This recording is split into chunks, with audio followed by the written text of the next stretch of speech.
अस्सलाम वालेकुम जी। जी वालेकुम सलाम सर। वालेकुम एक सलाम सर। दो अस्सलाम तीन मिनट वालेकुम सर। हम 2-3 मिनट वेट कर लेते हैं, कुछ और लोग आना चाहें। जो प्रोजेक्ट की डिस्कशन है वैसे तो रिकॉर्ड भी हो रही है, तो 2-3 मिनट वेट कर लेते हैं। कुछ लोगों ने वो रिक्वेस्ट भी की थी कि पिछली क्लास है तो स्टार्ट करें, तो 2-3 मिनट जी बाद सर। इंशाल्लाह। सर वेट कर लें, वेट कर लीजिएगा। जी राइट सर।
अच्छा जी, स्टार्ट करते हैं। मैं शौकत साहब का वेट कर रहा था क्योंकि उन्होंने रिक्वेस्ट की थी, लेकिन 5 मिनट गुजर रहे हैं, प्रॉब्ली वो बिजी हैं। तो स्टार्ट करते हैं।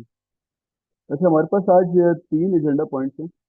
एक सबसे पहला ये है कि जो हमारी हमारी 3 प्रेजेंटेशंस बेसिकली मिड टर्म के एग्जाम का पार्ट है। तो जो तीसरी प्रेजेंटेशन थी उसमें एक स्लाइड हमने डिस्कस नहीं की थी, तो मैं क्विकली वो स्लाइड आप लोगों के साथ डिस्कस करूंगा। It not take more than 2-3 minutes, 4 minutes. फिर उसके बाद क्योंकि हमारा मेन आज का एजेंडा आपके प्रोजेक्ट्स हैं, तो प्रोजेक्ट से मैं दो बातें आपसे करूंगा। एक तो जो हमारी प्रेजेंटेशन नंबर 1 में 10 स्टेप हैं सीबीए कंडक्ट करने के, उसका एक क्विकली उसको देखेंगे। और फिर असाइनमेंट नंबर 1 को देखेंगे ताकि कॉन्टेक्स्ट में फिट करें कि ओवरऑल आपके प्रोजेक्ट में इस असाइनमेंट का क्या पार्ट है। तो ये मैं सबसे पहले जो एजेंडा नंबर 1 है उसको शुरू करता हूँ। सर आपकी आवाज़ साफ नहीं आ रही काइंड। आज अब प्लीज़ एक मिनट रुकिएगा।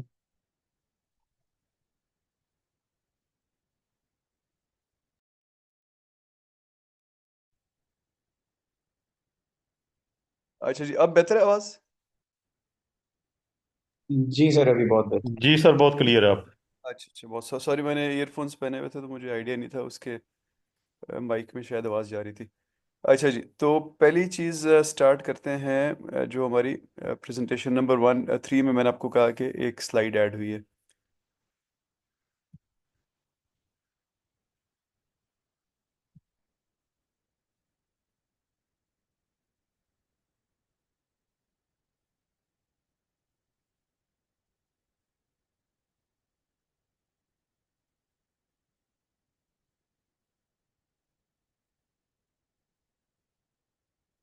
ये आप लोगों को पावर पॉइंट की प्रेजेंटेशन नज़र आ रही है जिसपे social surplus and allocative efficiency लिखा हुआ है।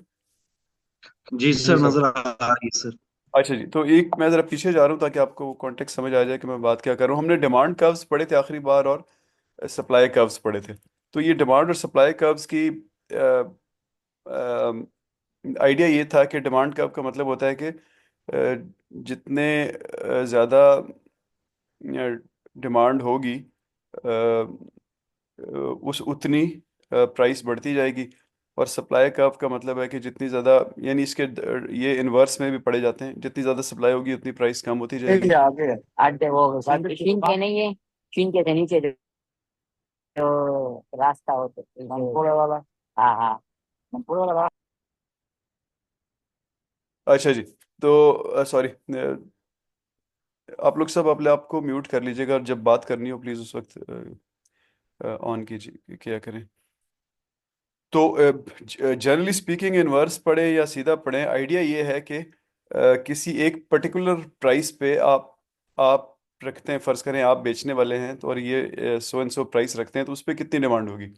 और सप्लाई में ये होता है कि पर्टिकुलर प्राइस आप पे करना चाहते हैं तो गुड्स कितनी अवेलेबल होंगी, यानी सप्लाई कितनी होगी। तो ये दोनों जहाँ पे मीट करते हैं कर्व्स, इनको मार्केट इक्विलिब्रियम कहते हैं। यानी ये मोर और लेस वो जगह है जहाँ पे बेचने वाले और ख़रीदने वाले एग्रीड हैं कि तकरीबन इस जगह पे ये चीज़ सेल होनी चाहिए या मुझे ख़रीदनी चाहिए। और फिर हमने आखिर में ये चीज़ पढ़ी थी कि अगर इस मार्केट इक्विलिब्रियम को डिस्टर्ब किया जाता है तो मार्केट डायनामिक्स इसको वापस इक्विलिब्रियम पे लाने की कोशिश करते हैं। अब ये जो दो बॉक्सेस हैं ऑरेंज से कलर के, इनको मैं पढ़ रहा हूँ। Simply put, consumer surplus is the difference between price a consumer pays for a product and the price they are willing to pay। यानी आप अगर 100 रुपये यू आर विलिंग टू पे बट यू आर पेइंग 80, तो 20 रुपये surplus है, इसका मतलब है कंज्यूमर सरप्लस है मार्केट में, एक तरह से कह लें फायदा है। इसके नीचे लिखा हुआ है the reason consumer surplus is important to CBA is that changes in consumer surplus can be viewed as a close approximation of willingness to pay और the benefits of a policy change. यानी कि जितना consumer surplus उतना policy का फ़ायदा, उतना आपके उस प्रोजेक्ट का फ़ायदा जो आप जिसका आप CBA कर रहे हैं। ये बात आ गई कंज्यूमर की तरफ से। और इसी को हम सप्लाई वालों की तरफ से देख लें तो ये कह रहा है simply put, producer surplus represents the difference between a price a seller receives and their willingness to sell for each quantity। यानी आपने फैसला किया कि मैं 100 रुपए की अपनी चीज़ बेचना चाहता हूँ लेकिन वो बिग मार्केट में 120 की रही है, तो 20 रुपए प्रोड्यूसर सरप्लस हो गया। अगेन इस यहाँ भी वही लिखा हुआ है reason producer surplus is important to CBA is that changes in producer surplus can be viewed as close approximation of the WTA willing to accept for और the benefits of a policy change. यानी basically दो players हो गया फिर market में, मैं वापस उसी कर्व पे जा रहा हूँ। दो प्लेयर्स हैं मार्केट में, एक वो लोग हैं जो खरीदना चाहते हैं, एक वो लोग हैं जो बेचना चाहते हैं। तो अच्छी पॉलिसी वो होती है, अच्छा प्रोजेक्ट वो होता है जो खरीदने वाले को जितने पे वो खरीदना चाहता है उससे थोड़े कम पे दे दे, और बेचने वाले को जितने पे वो बेचना चाहता है उससे थोड़ा सा ज़्यादा पे दे दे। तो इससे मार्केट में सरप्लस क्रिएट होता है। अब ये सरप्लस जो है, ये अलाउ करता है गवर्नमेंट्स को कि वो टैक्स लगाएं। ये सरप्लस अलाउ करता है कि डेवलपमेंट के काम हो। ये सरप्लस फिर ज़्यादा हो जाता है तो अलाउ करता है कि डायरेक्ट रीडिस्ट्रीब्यूशन हो, यानी गरीब लोगों में सेहत कार्ड और बेनज़ीर इनकम सपोर्ट इस तरह की चीज़ें की जा सकें। अगर सरप्लस नहीं होता तो ये नहीं की जा सकती, और फिर आपको बाहर से कर्जा लेना पड़ता है अपने मुल्क में कुछ भी करने के लिए।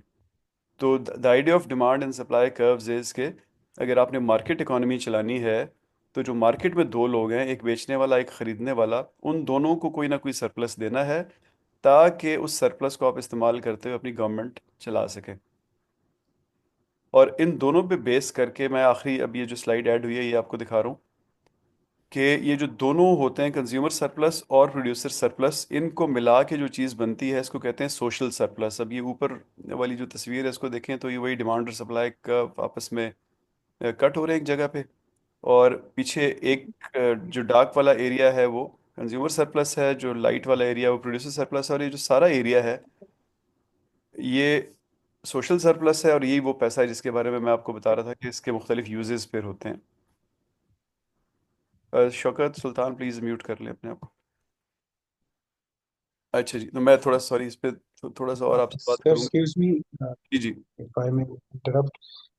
अच्छा सर, वो जो डिमांड वाला कर्व था ना, वो तो मैंने मतलब देखे, माइट हैव मिस्ड आउट कि ये जो सरप्लस वाला, ये जो सप्लाई वाला है, जो दो स्लाइड्स आपने पीछे चलाई हैं, ये लेक्चर्स यूट्यूब पे शायद अवेलेबल नहीं है मेरे। I have not gone through them, ये अच्छा, वाले जो हैं सर। हम इसको दोबारा डिस्कस कर लेते इससे पिछली स्लाइड तक तो हमें पढ़ाया हुआ है सर, हैं। ये इस वाला नॉट, जहाँ तक पढ़ा हुआ है सर हमने। यहाँ तक पढ़ा ना, ये तो दो तीन स्लाइड्स भी देखी हुई हमने।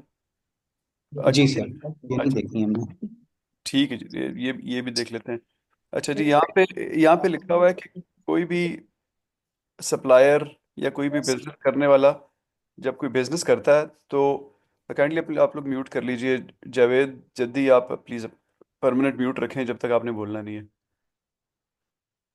अच्छा जी, तो जब भी कोई बिजनेस करने वाला बिजनेस करता है तो उसकी कोई फिक्स्ड कॉस्ट होती है और कुछ वेरिएबल कॉस्ट्स होती हैं ना। वो हमारा टॉपिक नहीं है, लेकिन बहरहाल द आइडिया इज़ कि एक एक बेचने वाला तभी आपको कोई चीज़ बेचेगा जब उसकी वेरिएबल कॉस्ट से ज़्यादा पे आप उससे ख़रीदेंगे, यानी उससे कम पे ख़रीदेंगे। ज़ाहिर है it doesn't make any sense कि वो फिक्स कॉस्ट को तो चले छोड़ दें फिलहाल, कि उसके पहले 100 रुपये लगे थे, अब ये चीज़ बनाने में उसके 5 रुपये लगे हैं, तो 5 से कम में कम से कम आपको नहीं बेचेगा। क्योंकि हम जब किसी से बहस कर रहे होते हैं ना, उसको कहते हैं देखो तुम 5 रुपए का ये लाए हो, 10 रुपए का ये लाए हो, तुम्हारी मजदूरी फ़र्ज़ करो 10 रुपए है, तो 20 से ऊपर तुम मुझसे मत लो ना।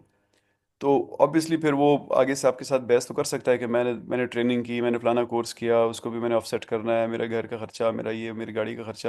लेकिन वो बहस नहीं करता, वो आपसे कहता है ठीक है, मेरी वेरिएबल कॉस्ट्स ही आप पे करें, उससे ऊपर जब as long as you are paying me my variable costs, तो मैं आपके साथ ये बिजनेस करूंगा। तो ये जो एवरेज वेरिएबल कॉस्ट, एक लाइन आपको चांद की तरह की नज़र आ रही है, AVC जिस पे लिखा हुआ है। इसको जहाँ पे मार्जिनल कॉस्ट का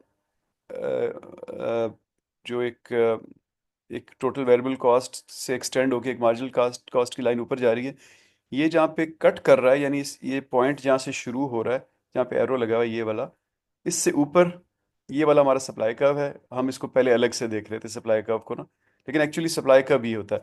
ये जो ही यहाँ से नीचे क्रॉस होगा तो फिर ये बिजनेस वाइबल नहीं रहता, तो हम सिर्फ ये ऊपर वाला पार्ट देख रहे होते हैं, लेकिन एक्चुअली इसके पीछे एक उसकी अपने कॉस्ट का भी पूरे की पूरी एक साइंस होती है। तो विद दिस बैकग्राउंड अभी पढ़ते हैं लिखा हुआ क्या है। The upward sloping segment of a firm's marginal cost above its average variable cost is the supply curve. Below the average variable cost the firm would shut down. यानी इसके नीचे आके obviously उसके बिजनेस की कोई लॉजिक नहीं बनती। The marginal cost curve is the additional opportunity cost to produce each additional unit of the good. तो वो marginal cost curve जो है वो अब इसको प्राइस और गुड्स के हिसाब से अगर आप देखें, अगर ये बिल्कुल स्ट्रेट लाइन है तो बराबर चल रही है, ये थोड़ी सी कर्व है ऊपर की तरफ तो इसका मतलब है थोड़ी थोड़ी प्राइस बढ़ती जा रही है कंपेयर टू गुड्स। अगर ये नीचे की तरफ कर्व्ड होता तो वो फिर एक अच्छा बिजनेस ना होता। उसका मतलब है कि वो जूं जूं यानी सप्लायर के पॉइंट ऑफ व्यू से जूं जूं वो ज़्यादा बनाता जा रहा है तो वो प्राइस कम करता जा रहा है। और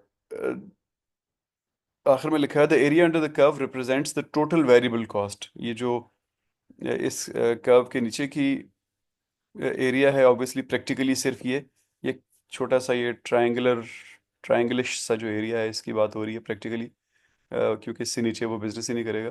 the area under the curve represents the total variable cost of producing a given amount of good, यानी जितनी आपको चाहिए वो ये उसकी कॉस्ट है, और ये उससे ऊपर ऊपर आपको बेचेगा।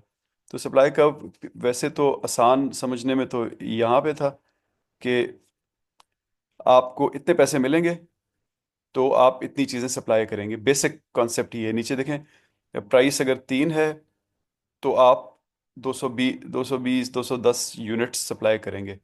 प्राइस 5 हो गई तो आप 300 यूनिट सप्लाई करेंगे। प्राइस 8 हो गई तो आप तकरीबन 400 यूनिट सप्लाई करेंगे। यानी प्राइस बढ़ती जा रही है तो आप सप्लाई बढ़ाते जा रहे हैं। इसको इन्वर्स भी पढ़ा जा सकता है कि जितना जितना यानी आप फ्रॉम सप्लायर्स पर्सपेक्टिव जितने ज़्यादा उसको पैसे मिलेंगे वो उतनी ज़्यादा मार्केट में सप्लाई करेगा। और ऑब्वियसली इसको फिर कंट्रास्ट करते हैं हम डिमांड कर्व से। ये सिंपल चीज़ थी, लेकिन यहाँ पे मैंने आपको थोड़ा सा इसका एक कह लें कि इकोनॉमिक एंगल बताया कि इसके इस ये एसोसिएटेड होता है उसकी अपनी कॉस्ट से भी, और ये कर्व ओवरऑल उसके बिजनेस के पॉइंट ऑफ व्यू से देखें तो एवरेज वेरिएबल कॉस्ट से शुरू होता है। अच्छा जी, अब यहाँ पे ये वही सप्लाई कर्व की बात हो रही है, और ये एक्स स्टार और पी स्टार जो हैं ये ये वो जगह हैं। इधर ज़रा बल्कि शुरू से ही पढ़ लेते हैं। The variable cost that are of concern in CV are opportunity cost. पीछे हम एक बिजनेसमैन की बात कर रहे थे, अब हम कॉस्ट की बात नहीं कर रहे बल्कि अपॉर्चुनिटी कॉस्ट की बात कर रहे हैं, गवर्नमेंट की एक तरह से बात कर रहे हैं। यानी ये जब गवर्नमेंट पैसे लगाती है तो वो ये इस सेंस में नहीं देखती कि मेरे पैसे लग रहे हैं, बल्कि इस सेंस में देखती है कि ये पैसे मैं और कहाँ लगा सकता था, यानी इससे बेहतर कोई काम कर सकता था कि नहीं। What is counted as variable cost should be appropriate to the policy in question and could cover the short run or the long run. Short run में इसमें लिखा हुआ है labour varies and capital is fixed, यानी वो जो पीछे हम बिजनेसमैन के पॉइंट ऑफ व्यू से बात कर रहे थे तो फिक्स्ड कॉस्ट और वेरिएबल कॉस्ट, और यहाँ पे वो कह रहा है कि लेबर वेरीज वेरिएबल है और जो गवर्नमेंट का अपना कैपिटल है वो फिक्स्ड है। जो हमने पीछे बात की थी कि जो आपके पास पिछली क्लास में बात की थी कि जो आपके पास फॉर एग्जांपल आप कंपेयर करें ना, एक फौजी कंस्ट्रक्शन कंपनी को फॉर एग्जांपल NHA और FWO मिलकर फ़र्ज़ करें कोई काम करते हैं, तो अगर FWO की इक्विपमेंट पब्लिक मनी से आई हुई है और NHA की इक्विपमेंट पब्लिक मनी से आई हुई है, अब एक मोटरवे बनने का ठेका मिलने वाला है। तो अगर ये दोनों बिड करेंगे उसमें तो कैपिटल कॉस्ट इनकी गवर्नमेंट ने कवर की हुई है पहले से, तो इनको कैपिटल कॉस्ट का कोई प्रॉब्लम नहीं है। और ये सिर्फ वेरिएबल कॉस्ट की बात करेंगे, लेबर की या कोई पेट्रोल वगैरह लगता है उसकी बात करेंगे। लेकिन अगर फ़र्ज़ करें इंटर कंस्ट्रक्ट वाले या कोई और कंस्ट्रक्शन कंपनी बड़ी टेस्कॉन वाले किसी से मिलके कोई काम कर रहे हैं, कोई फॉरेनर आके टर्किश कंपनी कोई बात करती है, तो उनको वो ट्रक और इक्विपमेंट वगैरह भी ख़रीदना पड़ेगा और वेरिएबल कॉस्ट भी होगी उनकी। तो ये आपने जहन में रखना है कि शॉर्ट रन में भी दोनों कॉस्ट्स होती हैं और लॉन्ग रन में दोनों होती हैं, लेकिन लॉन्ग रन में सब वेरिएबल होता है, शॉर्ट रन में कैपिटल फिक्स्ड होता है, यानी पड़ी हुई चीज़ें उनको इस्तेमाल कर रहे हैं। लॉन्ग रन में ऑब्वियसली उनकी भी लाइफ ख़त्म होती है तो उनको भी दोबारा लेना पड़ता है। तो यहाँ पे आप समझ रहे हैं कैसे सब्सिडाइज्ड जो बिजनेस होता है, जो मैंने आपको एग्जांपल दी FWO की और NHA की, वो कैसे फिर जो कमर्शियल बिजनेस होता है उसको वाइबल रहने ही नहीं देता, क्योंकि कैपिटल कॉस्ट जो है कमर्शियल बिजनेस बर्दाश्त करता है, लेकिन जो गवर्नमेंट वाला सब्सिडाइज्ड बिजनेस होता है वो उसकी कैपिटल कॉस्ट होती ही नहीं है। तो कभी भी फिर NHA और FWO के साथ कोई भी कमर्शियल फर्म compete नहीं कर सकेगी। इसीलिए आपने कभी कभी सुना होगा कि लोग ना मिलिट्री के बिजनेसेस के या गवर्नमेंट के बिजनेसेस के खिलाफ होते हैं। ये उसके पीछे थियोरेटिकल बैकग्राउंड होता है कि उनकी कैपिटल कॉस्ट्स आपके टैक्सेस से कवर हो रही होती हैं, जबकि कमर्शियल बिजनेस की कैपिटल कॉस्ट उसको पे करनी पड़ती हैं। उसके आगे लिखा हुआ है the market supply curve similar to the market demand curve is horizontal sum of all individual supply curves. अब ये इसके कहने का मतलब है कि आपने पीछे सिर्फ एक सप्लायर का कर्व देखा था, लेकिन मार्केट के अंदर जो सप्लाई कर्व बना होता है वो सब के सब सप्लायर्स का कर्व मिल के बनाते हैं। और producer surplus is the difference between total revenue and supply curve. Total revenues जो कि P स्टार और X स्टार से बाउंडेड हैं, ये पी स्टार और एक्स स्टार को देखें तो एक स्क्वायर सा बन रहा है। इसमें से जहाँ सप्लाई कर्व इसको काट रहा है, इसके ऊपर ऊपर वाला प्रोड्यूसर सरप्लस है। अब इसी मैं ज़रा अगली स्लाइड पे जाता हूँ जहाँ मैं क्विकली चला गया था ताकि आपको आइडिया हो जाए। अब यहाँ देखें सप्लाई कर्व जहाँ पे काट रहा है उससे ऊपर ऊपर वाला प्रोड्यूसर सरप्लस है। तो मैं वापस आता हूँ। अब इधर ये दो चीज़ हमने पहले ही डिस्कस कर ली थी कि प्रोड्यूसर सरप्लस हमारे लिए इसलिए इंपॉर्टेंट होता है कि ये आप विलिंगनेस टू एक्सेप्ट बता रहा होता है बेचने वाले का कि मैं इतने पैसे लेके ये काम कर दूंगा। बेसिक आपको समझ आई जी सप्लाई कर्व की मुजाहिद? जी जी सर, ये उसी का मतलब रेसिप्रोकेट होगी जो जी डिमांड बिल्कुल, ये कर्व का, डिमांड कर्व उसमें का नीचे वाला ऑपोजिट होता कंसिडर करते हैं, इसमें ऊपर वाला। है। जी बिल्कुल बिल्कुल, ये इसका ऑपोजिट होता है। जी जी बोले। अच्छा जी, तो आगे चलते हैं, इसको देखते हैं। तो मैं आपसे बात कर रहा था कि दोनों कर्व्स को मिलाया, दोनों में सरप्लस जो आए उन दोनों को जमा किया तो इसको सोशल सरप्लस कहते हैं। अब इसको जो शुरू में मैंने बात की थी उसको रिकॉल करें कि हमेशा थोड़ा सा सरप्लस अवेलेबल रहना चाहिए सप्लायर को भी और थोड़ा सा बायर को भी, तभी जाके सोशल सरप्लस क्रिएट होता है और फिर उसको गवर्नमेंट्स मुख्तलिफ जगहों पे इस्तेमाल कर सकती हैं। तो अब मैं इसको पढ़ रहा हूँ, ये जो लिखा हुआ है, the sum of consumer surplus and producer surplus is called social surplus और sometimes total surplus. Equilibrium occurs at price P star and the quantity X star, again वही जो स्टार वाले जो दो पॉइंट्स हैं. Consumer surplus is the area C A P. अब again ये वो ज्योमेट्रिकल चीज़ें हैं लेकिन आई एम श्योर आप लोगों को बात समझ आ गई है, इसको मैं स्किप कर रहा हूँ. नीचे लिखा हुआ है net social benefits equal the difference between total consumer benefit and the producer cost. Total consumer benefit, अब इसको ना समझने के लिए आपने जहन में रखना है कि सीबीए में जो प्रोड्यूसर होता है वो कोई कमर्शियल प्रोड्यूसर नहीं होता सिर्फ, उसके भी काम होते हैं लेकिन बहुत सारे काम गवर्नमेंट के भी होते हैं जो हम सॉफ्ट कॉस्ट्स वगैरह कैलकुलेट कर रहे होते हैं. तो ये कह रहा है कि नेट सोशल बेनिफिट जो ओवरऑल किसी प्रोजेक्ट से आएगा, it is different between total consumer benefits जो आपको हुआ. कंज्यूमर बेनिफिट का मतलब है आपकी विलिंगनेस टू पे 100 थी लेकिन वो चीज़ आपको 80 में मिल गई, ये आपका कंज्यूमर बेनिफिट है. एंड टोटल प्रोड्यूसर कॉस्ट यानी प्रोड्यूसर ने जो सारे के सारे पैसे दिए. अब सारे के सारे क्यों कह रहे हैं कि गवर्नमेंट को सारे पैसे आए गए ही आपकी तरफ से थे, उसमें ये कोई कमर्शियल बंदे की तरह के पैसे नहीं थे. Total consumer benefit equals the area under the demand curve C A X O, C A X star O, यानी नीचे वाली सारी कॉस्ट्स भी जो पी और एक पी स्टार और एक्स स्टार को बाउंड कर रही हैं, सफ़ेद वाला एरिया भी और लाइट और डार्क दोनों ब्लू वाले एरियाज भी. While the total cost equals total variable cost, the area under the supply curve BAXO, यानी वाइट वाला एरिया जो पी स्टार एक्स स्टार के नीचे जो वाइट वाला एरिया वो कॉस्ट है, टोटल वेरिएबल कॉस्ट है. The total difference is the area CAB. The social surplus equals net social benefits. तो अगर यहाँ पे हम कंज्यूमर को भी कोई पैसे ना बचने देते यानी बिल्कुल टाइट कर देते उसको भी कि बस तुम्हारी इतनी विलिंगनेस टू पे इतने में ख़रीद लो, और प्रोड्यूसर को भी कहते कि तुम इतने में बना सकते हो, बस इतने में बना दो, तो फिर होता क्या है कि मार्केट में बेचने और ख़रीदने में कोई इंसेंटिव नहीं रहता है. तो मार्केट फिर इकोनॉमी ग्रो नहीं करती. और आप अगर कोई कॉस्ट पे करनी है तो फिर वो आप नहीं करनी है, यानी गवर्नमेंट ने करनी है. तो और गवर्नमेंट के पास कॉस्ट पे करने के लिए कुछ है ही नहीं. वो सोर्स उसका कंज्यूमर और प्रोड्यूसर सरप्लस ही होने चाहिए. वो आप बनने नहीं दे रहे तो इसका मतलब है कि आपके पास फिर फ्यूचर का कोई काम करने के लिए सोशल सरप्लस है ही नहीं, आप कोई प्रोजेक्ट कर ही नहीं सकते. तो अब आगे डब्बा जो ऑरेंज वाला है इसको पढ़ रहा हूँ मैं. In the presence of a well functioning perfectly competitive market, net social benefit and net social surplus are maximised. 10 Pareto efficient, यानी गवर्नमेंट का काम होता है कि इन दोनों सरप्लस को ज़्यादा से ज़्यादा बढ़ाए. जी फैजान बोले. सर अस्सलाम वालेकुम। वालेकुम सलाम जी. सर ये प्रोड्यूसर सरप्लस इसी वजह से सर, अमूमन अगर हम अपनी एग्जांपल लें तो गवर्नमेंट जो है ना वो प्राइसेस को कंट्रोल नहीं करते क्योंकि वो जो प्रोड्यूसर सरप्लस है उसको मिनिमाइज नहीं करना चाहते। हाँ बिल्कुल, देखें इसमें दो चीज़ें हैं ना. आपने देखा होगा एक आम बंदा ये सोचता है कि यार वो मियाँ मनशा ये कमा गया, मियाँ मनशा फलाना हबीब ग्रुप ये कमा गया, सैगल ये कमा गए, इनको टाइट करो.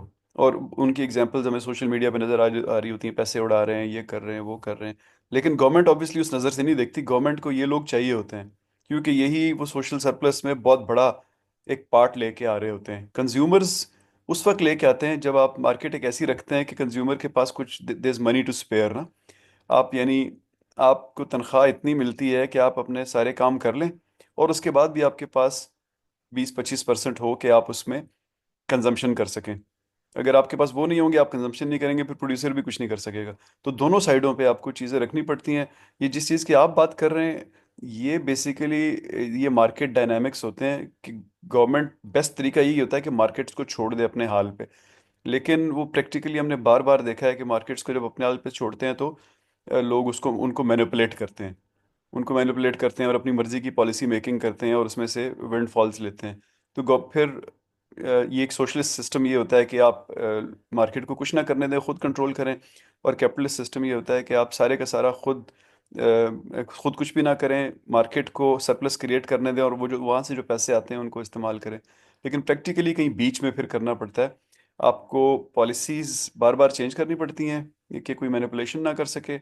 और आपको फिर भी लोगों को नुकसान हो जाता है, गरीब तरीन तबके को, तो फिर आपको डायरेक्ट रीडिस्ट्रीब्यूशन करनी पड़ती है।